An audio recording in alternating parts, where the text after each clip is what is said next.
Ancien élève de l'École nationale des arts et métiers comme Aristide Bergès, Gustave Eiffel a les honneurs de la Maison Bergès à Villarbonneau, où l'on découvre que l'ingénieur ingénieux disparu il y a 100 ans cette année entretenait aussi des liens avec l'Isère. À l'image des ateliers dans d'autres de ses formations, l'IMT de Grenoble propose désormais à ses élèves en vente et formation commerciale d'appliquer leurs acquis théoriques dans un magasin pédagogique. Un magasin pédagogique créé en partenariat avec l'enseigne Super U. Et puis les brûleurs de loups disputent à partir de vendredi les demi-finales de la Continental Cup. Cerise sur le gâteau, ça se passe à la maison à Pôle Sud et aussi sur Télé Grenoble. Le président du club de Grenoble, Jacques Rebaud, est l'invité du JT. Bonsoir à tous, ravi de vous retrouver dans ce JT du mercredi 15 novembre 2023, du lundi au vendredi à partir de 18h, l'essentiel de l'actualité du Grand Grenoble. Non mais allô, jusqu'à 1032 mètres cubes d'eau par seconde. C'est le pic de crue enregistré ce matin sur l'Isère grenobloise entre Crolles et Fontaine. En comparaison, il était de 430 mètres cubes par seconde mardi matin avant la montée des eaux. Il avait beaucoup neigé la semaine dernière et la pluie, les températures douces ont fait fondre une grande partie. Au plus haut, à la station d'enregistrement de la Bastille, on a relevé 3,34 mètres, c'est 20 cm de plus qu'en 2001. Mais ça reste inférieur à la crue historique de 2015. Et c'est 3,54 m. La voie sur berge fermée depuis hier a été largement inondée, tout comme la voie cyclable. Des communes comme Vorep ont même interdit l'accès au bord de la digue. Le niveau s'est stabilisé à la mi-journée. Mais de nouvelles précipitations sont attendues jeudi. L'alerte orange crue est toujours en cours. Et puis le dépôt TAG de JR à quelques mètres de l'Isère a lui aussi été touché. Une centaine d'agents et 8 rames ont été évacués du bâtiment et stockés sur les rails, d'où des perturbations sur les lignes B et C. 17 pompiers ont été appelés sur place et ont ordonné une coupure de courant de manière préventive. Pendant ce temps, leurs collègues du Grimpe, les sapeurs en milieu périlleux, ont profité de la hauteur de l'Isère pour se jeter à l'eau, histoire de s'entraîner un peu dans ces conditions extrêmes. On ne les envie pas. Jusqu'en 1852, c'est un peu grâce à lui que l'on pouvait traverser l'Isère au niveau de la Porte de France. 1952. Gustave Eiffel y construira un pont à la fin du 19e siècle. C'est une des découvertes que l'on peut faire dans la dernière exposition de la Maison Bergès à Villarbonneau. Comme le père de la houille blanche, Eiffel, loin de se limiter à sa célèbre tour, était tout à la fois inventeur et chef d'entreprise visionnaire, un ingénieur ingénieux. Voyez le reportage de Lina Badreddine. L'ingénieux ingénieur.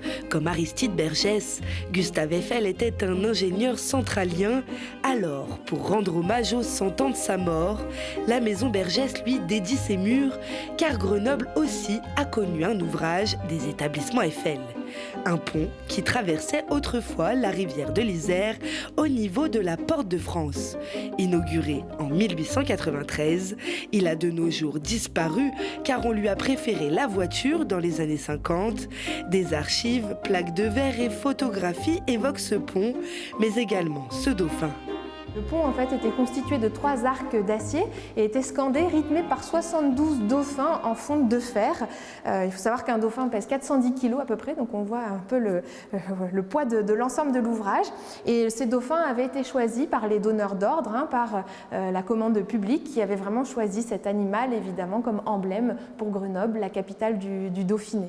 Au moment de la destruction du pont Eiffel à Grenoble, ces dauphins vont être ferraillés en partie et quelques-uns vont être récupérés par des particuliers ou des institutions. Et c'est comme ça que le musée dauphinois à Grenoble en conserve 3, dont un est présenté dans notre exposition.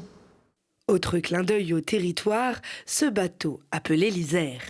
Et en fait, il se trouve que c'est l'Isère qui, à la fin du 19e siècle, va transporter la Statue de la Liberté en kit, en 214 caissons.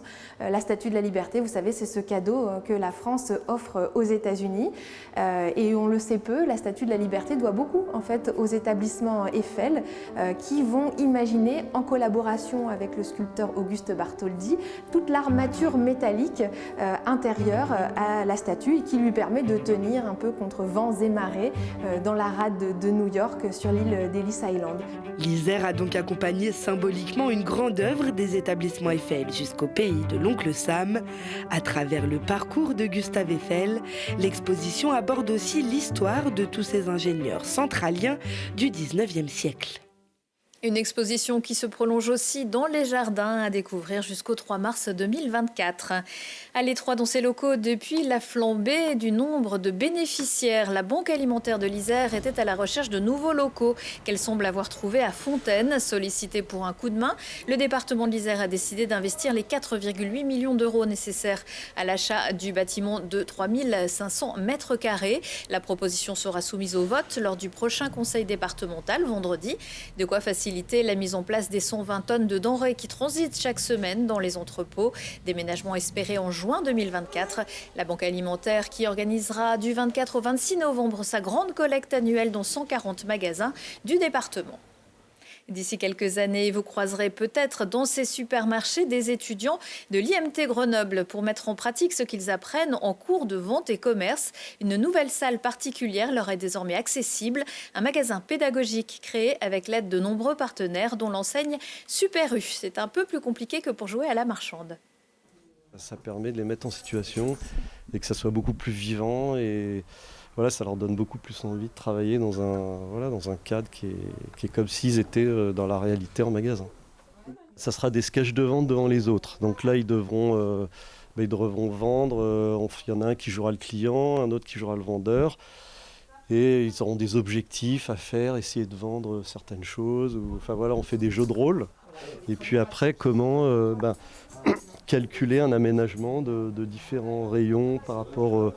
Donc, où aménager tel ou tel produit, pourquoi. Donc en fait, tout est calculé dans tous les magasins. L'éclairage, la couleur est fait justement pour que le client se sente bien dans ce magasin. Et après qu'il ait envie d'acheter, que ça lui facilite tous ses achats. Il y a le magasin qui a été mis en place pour qu'on puisse travailler nos cours théoriques en magasin. Oui, moi là, j'ai fini mon bac à la fin d'année, mais pour les personnes suivantes qui vont pouvoir aller dedans et travailler avec, ça va être un bon plus pour eux. Un nouvel épisode dans le feuilleton Grenoble Habitat. Après le vote négatif de la métropole et l'opposition de la Confédération sociale des familles, c'est au tour du comité régional de l'habitat et de l'hébergement de rendre un avis négatif à la vente par la ville de Grenoble de ses actions de Grenoble Habitat à une filiale de la Caisse des dépôts et consignations à Destia. Pour la municipalité qui a déjà repoussé 2 fois la vente, cela permettrait de renflouer ses caisses à hauteur de 37 millions d'euros. Mais pour les habitants et la métro, cela conduirait à une baisse de service. Si Harry Potter a la coupe de feu à Grenoble, on a les coupes de glace. La Coupe de France que les Brûleurs de Loup espèrent bien conserver et la Continental Cup que les Grenoblois espèrent bien soulever aussi. Les demi-finales se déroulent à la fin de cette semaine à Pôle-Sud. Pour en parler, j'ai à mes côtés le président des Brûleurs de Loup, Jacques Rebaud, bonsoir. Bonsoir.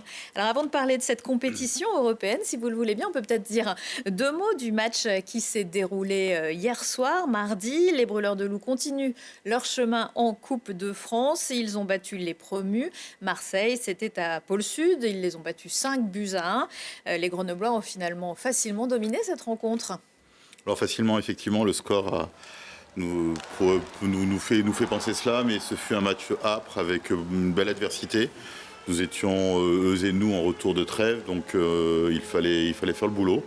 Et je crois que les gars ont fait le job avec un gardien qui a rempli la mission qu'on attendait de lui. Ouais, on va voir quelques images. Vous avez, il faut bien le reconnaître, un super gardien. Oui, alors qui a souffert un petit peu en début de saison. Il avait du mal à reprendre ses marques. Et là, depuis quelques matchs, il nous donne vraiment pleine satisfaction. Et comme vous l'évoquiez il y a un instant, on arrive sur une grosse échéance qui est la Continental Cup. Et nous espérons qu'il réponde présent. Oui, ce sont des atouts, cette équipe qui semble reprendre. Il y a eu une petite baisse de régime. Et puis, en tout cas, hier soir, elle a démontré de beaux atouts entre les joueurs et le gardien. Et ça va être important pour cette Continental Cup qui commence avec les Brûleurs de Loup, évidemment, à partir de vendredi. C'est quoi les espoirs? C'est aller plus loin?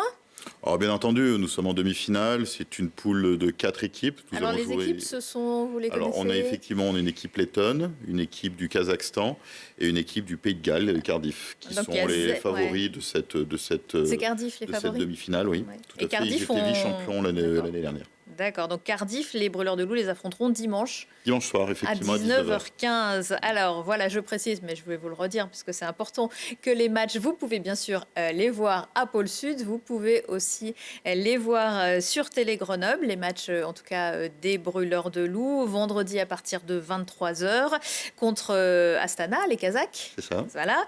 Samedi à 23h contre Zemgalé, les Lettons. Oui. Ouais, on apprend aussi la géographie, Tout à c'est fait. parfait.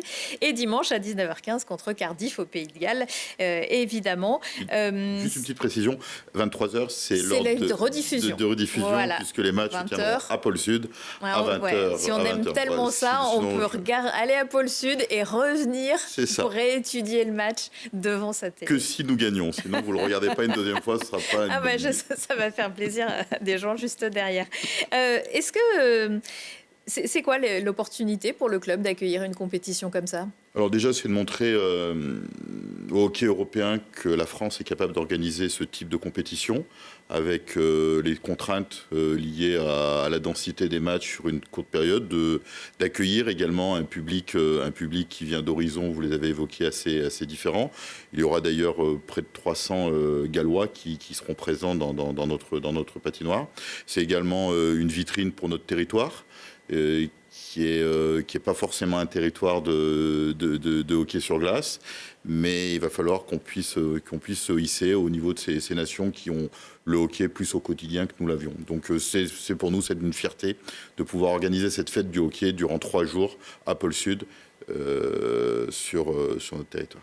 Vous parliez des contraintes. Quel genre de contraintes d'accueillir un événement comme celui-ci? Il y a des contraintes d'hébergement.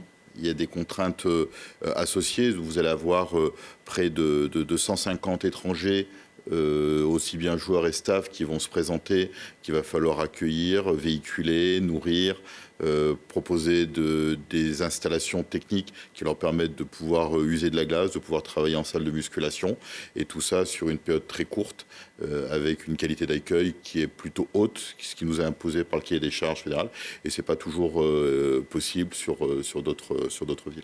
Vous le disiez, la France, finalement, c'est pas un territoire de hockey. Est-ce que là, c'est aussi l'occasion de voir d'autres styles de jeu? Alors effectivement, on va voir des jeux qui sont très différents, puisque des équipes qui ont un type de patinage différent, avec beaucoup plus de physique. D'ailleurs, les arbitres seront, alors pour ceux qui suivent notre sport, les arbitres sont plutôt dans la protection des joueurs en France. Ils le sont un peu moins sur d'autres contrées européennes. C'est vrai qu'on voit qu'il y a d'autres pays où ça se bagarre un peu plus. Où c'est un peu plus là, il faut physique. s'attendre un peu à du physique. Ouais, ce ne seront pas des arbitres français, ouais. Donc ils vont sûrement ils vont laisser jouer. Plus permissifs. Donc je pense qu'on aura un hockey qui sera encore plus spectaculaire. Et voilà, donc je ne vais pas vous demander si ce sont des arbitres néo-zélandais. On va pas remuer le couteau dans la plaie sur un autre sport, même s'il y a des Gallois. Est-ce que vous attendez combien de spectateurs sur ce genre d'événement? Alors on attend sur l'événement, sur les 3 jours, on devrait être sur 17 000 personnes. On attend sur les matchs du soir entre 4 000 et 4 200 personnes. Et sur les matchs de l'après-midi, 2 000 personnes à peu près, 2 2 500 personnes. Voilà, donc on espère, il nous reste encore des places, donc pour nous c'est important qu'on puisse au moins faire autant de bruit que les Gallois, parce qu'ils viennent à 250 puis on fait du bruit comme 500, donc il va falloir qu'on soit au moins 1000 pour pouvoir couvrir cela. Donc voilà, on attend 4000 personnes et on espère qu'on sera complet si tout se passe bien. Alors on le sait, vous faites du bruit en général en Ligue Magnus, en tout cas il y a une scénographie qui est assez impressionnante depuis quelques années. Est-ce que là vous avez le droit de faire la même chose ou est-ce que ça risque de désavantager les autres joueurs? Non, nous avons le droit de faire la même chose et on a même changé notre show, on a changé tout l'environnement qui va animer ces matchs. Donc nous pensons que ce sera encore plus spectaculaire. Alors pour l'instant, on ne nous a pas interdit de le faire, donc on va continuer à le faire. Tant qu'on dit rien, on y va. Merci beaucoup Jacques Rebaud. On rappelle que cette Continental Cup, elle se passe à Pôle Sud à partir de vendredi et sur Télé Grenoble vendredi et samedi à 23h pour voir les BDL et dimanche à 19h15 pour voir aussi les BDL. Merci beaucoup. Merci à vous. Et dans l'agenda aussi, Télé Grenoble joue les prolongations des rencontres ciné-montagne à partir de demain jeudi à 20h30 pour voir ou revoir des films qui vous ont ému, bluffé, fait rire ou pleurer, mais aussi pour retrouver des extraits de ce qui s'est passé au Palais des Sports de Grenoble la semaine dernière. Et pour la première séance, rendez-vous avec Eternal Flame, The Draconians et Ascend. Dans l'agenda également, l'Hexagone à Mélan poursuit son exploration entre musique électronique et art visuel. Jeudi soir, c'est Marin Messier qui s'y colle avec 2 pièces Echo Chamber s'intéressant aux technologies permettant de sonder l'intérieur des corps. Les découpages de lumière correspondent aux échos sonores et Illusimateur qui crée une atmosphère spectrale et apaisante en transformant des volutes de fumée en surface de projection. Une formidable machine de cirque jusqu'à jeudi soir à la MC de Grenoble. Après la fin du monde, un club de 5 peu ordinaire se love dans un échafaudage métallique brinque-ballant entre planches coréennes, quilles, batteries et même serviettes de bain. Nos joyeux lurons rivalisent en prouesses vertigineuses. Une mécanique irrésistible de rire et de virtuosité portée par une compagnie québécoise. Les Canadiens qui ne sont donc pas que bons en hockey sur glace. Retour de l'actu dans 1 heure et en replay sur télégrenoble.net. On se quitte en musique avec les Feux Follets de Flavien Berger. Il sera en concert jeudi à la Belle Électrique avec en première partie la chanteuse et DJ Anam Oussaim. Excellente soirée à tous. Dernier verre, ça passe en un éclair. Les larmes désaltèrent, les flammes de la terre. Le cœur aussi me serre. Et si c'est à refaire, oh oui je réitère. La fête au cimetière, sur la place en plein hiver. Les oiseaux font des